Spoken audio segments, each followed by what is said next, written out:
অন্নপূর্ণা যোজনা প্রকল্পের টাকা পেতে আর কোনো সমস্যা নেই। আবেদন সংশোধনের সুযোগ এবং ভেরিফিকেশন নিয়ে বড় ঘোষণা করা হয়েছে রাজ্য সরকারের তরফ থেকে।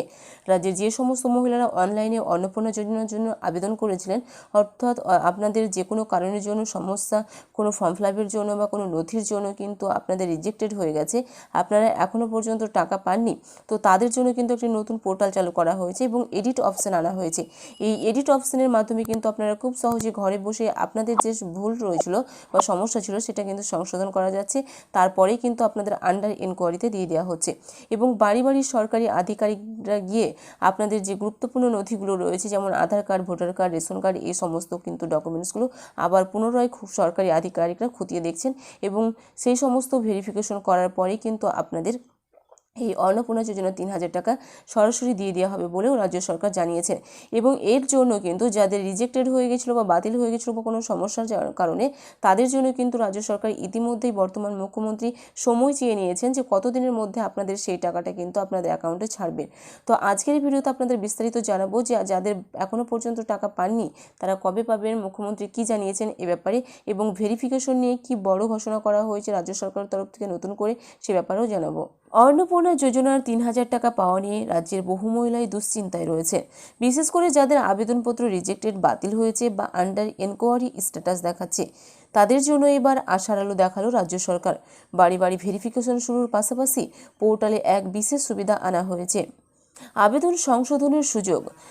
সূত্র মারফত জানা গেছে যে ফর্ম ফিল আপের সময় ভুল তথ্য দেওয়ার কারণে যাদের আবেদন আটকে ছিল, তাদের জন্য শীঘ্রই অন্নপূর্ণা যোজনার পোর্টালে একটি এডিট অপশন চালু করা হচ্ছে। এর ফলে আবেদনকারীরা ঘরে বসেই নিজের ভুল সংশোধন করে পুনরায় ভেরিফিকেশনের জন্য আবেদন পাঠাতে পারবেন। আবার বাড়ি বাড়ি ভেরিফিকেশন ও নথি যাচাই।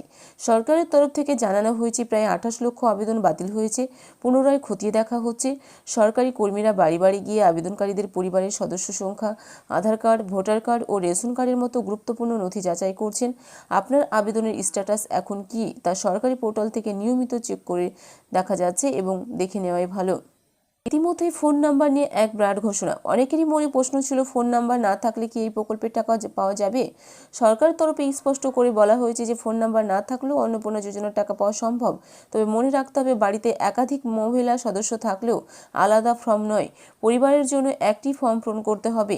একই ফর্মে পরিবারের সকল সদস্যের তথ্য ও পরিচয়পত্রের বিবরণ দিতে হবে। পরিবারের যে কোনো একজন সদস্যের ফোন নাম্বার দিলেই কাজ চলবে বলেও জানা গিয়েছে। ব্যাংক অ্যাকাউন্টের সঙ্গে ডিবিটি লিঙ্ক থাকা বাধ্যতামূলক। ডিবিটি লিঙ্ক করা অ্যাকাউন্ট ছাড়া প্রকল্পের টাকা পাওয়া যাবে না বলেও জানা গিয়েছে। আবেদনের সময় রয়েছে 1 জুন থেকে 90 দিনের পর্যন্ত, অর্থাৎ আগামী রেজিস্ট্রেশন খোলা থাকবে আগামী আগস্ট মাস পর্যন্ত। প্রক্রিয়া socialsecurity.wb.gov.in পোর্টালে অনলাইনে আবেদন করতে হবে। যে কোনো সমস্যার জন্য সরকারি হেল্পলাইনে আপনাদের যোগাযোগ করতে হবে। রাজ্য সরকারের এই পদক্ষেপের ফলে অসংখ্য যোগ্য আবেদনকারী নতুন করে সুযোগ পাচ্ছেন। তাই যাদের আবেদন আগে বাতিল হয়েছিল তারা সংশ্লিষ্ট পোর্টালের দিকে নজর রাখতে হবে এবং প্রয়োজনে বিডিও বা এসডি অফিসে যোগাযোগ করতে হবে।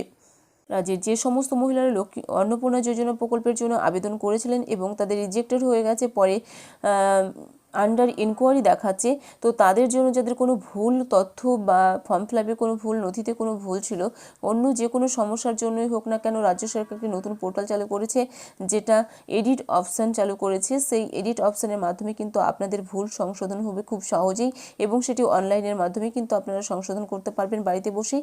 তারপরেই কিন্তু আপনাদের এই অন্নপূর্ণা যোজনা 3,000 টাকা খুব সহজেই রাজ্য সরকারের তরফ থেকে দেওয়া হবে বলে জানানো হয়েছে।